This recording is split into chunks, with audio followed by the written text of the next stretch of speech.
Welcome to Season 5 of Sahaba Role Models, where we bring the lives of the Prophet's companions to today's world.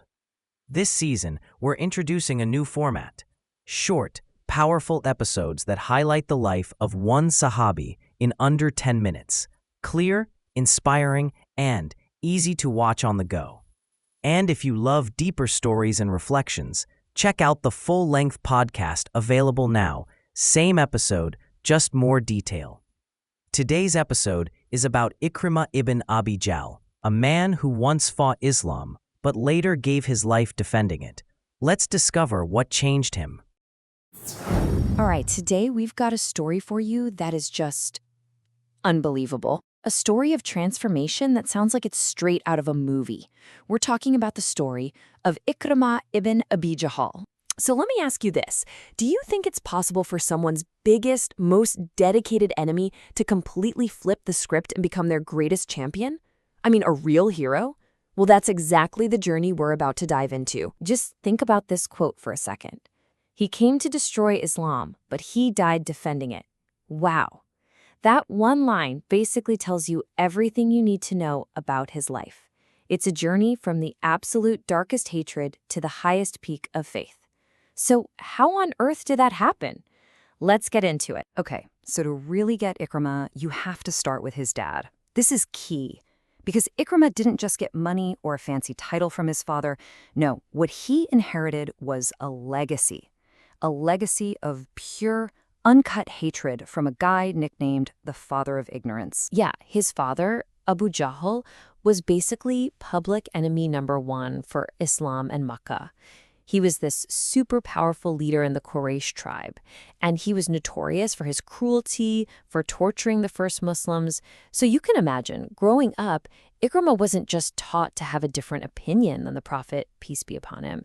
He was literally groomed to carry on his father's violent mission. And get this, Ikrimah actually saw his own father die at the Battle of Badr. Now, you'd think that might give someone pause, right? Make them question things. Not Ikrimah. For him, it just poured gasoline on the fire. His hatred went from being about ideas to being deeply, deeply personal. It became a straight-up vendetta. And for years, he was just relentless. One of the most determined military opponents the Muslims ever faced. You look at the Battle of Uhud. Who's commanding a whole flank of the enemy army? Ikrimah. The Battle of the Ditch.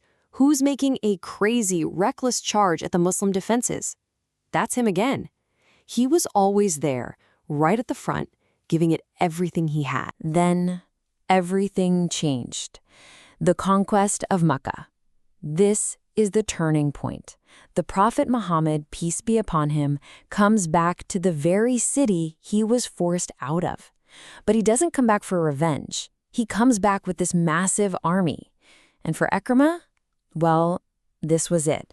The final, crushing, undeniable defeat. And this is where the stakes just go through the roof. The Prophet, peace be upon him, grants a general amnesty to pretty much everyone in Mecca, a clean slate. But he has this very short list of people who are not included, people whose crimes were just too severe, and they were to be executed right where they stood. And who's at the tippy top of that list? You guessed it, Ikrimah ibn Abi Jahl. Suddenly, he's a fugitive with a death sentence hanging over his head. So what does he do? He runs. He flees in disguise, trying to get to Yemen. But his wife, Hakim, she has a totally different idea. She actually accepts Islam. And then, in this unbelievable act of bravery, she goes straight to the Prophet, peace be upon him, and begs for her husband's life. And after she gets a promise that he'll be safe, she literally chases after him, tracking him all the way to the coast of the Red Sea, right as he's about to get on a boat and disappear forever. I mean, just stop and think about the power in those words. After all those years of war, of personal attacks, of Ikrimah trying to destroy everything, the Prophet's response to his wife's plea is just simple and absolute. He is secure. That single act of mercy, that is the hinge on which this entire story swings. So, on the way back to Makkah, he tries to, be intimate with his wife. But she stops him. She draws a line in the sand and says it so plainly. I am a Muslimah and you are a mushrik. I'm a believer and you, you're not.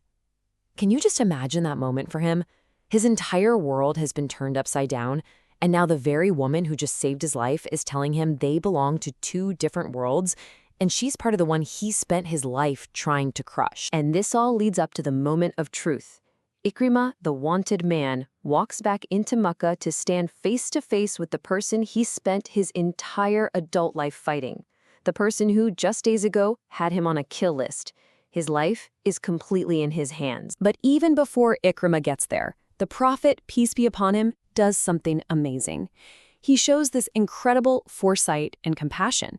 He tells his companions, look, Ikrimah is coming to you as a believer, so do not insult his father. Think about that.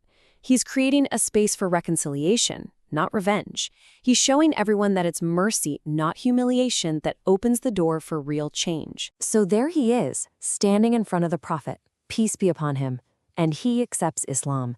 And right then and there, he makes this incredible vow, a pledge that would define the rest of his life. He says, by God, whatever battles I have fought against God's way, I shall fight twice as much in his way. That was it. That was the moment. The enemy of Islam had just become its sworn defender. Now, a pledge like that, those aren't just empty words. And Ikrimah spent the rest of his life proving he meant it. Every bit of that fire, that intensity, that rage he used to have against Islam, he turned it around and channeled it completely for Islam. The change was just 100%. Total. Before, he was the guy leading armies against the Muslims. Now, he's standing in the vanguard, the very front lines of the Muslim armies. Every single battle after that, you'd find him right at the tip of the spear, proving his pledge not with words, but with his actions. And nowhere was this more clear than at the incredibly fierce Battle of Yarmouk. The fighting was brutal, and at one point, the Muslim lines were just about to break. That's when Ikrimah roars out, "Who will take the pledge of death with me?"